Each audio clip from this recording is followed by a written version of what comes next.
ब्रह्ममुरारिसुरार्चितलिङ्गं निर्मलभासितशोभितलिङ्गम्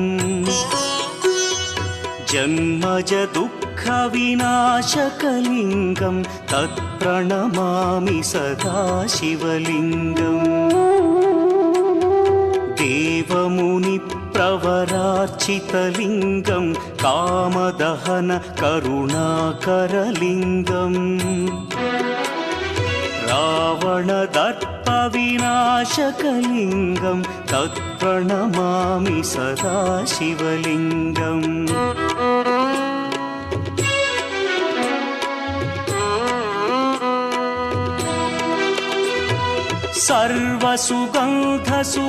सर्वसुगन्धसुलेपितलिङ्गं बुद्धिविवर्धनकारणलिङ्गं सिद्धसुरासुर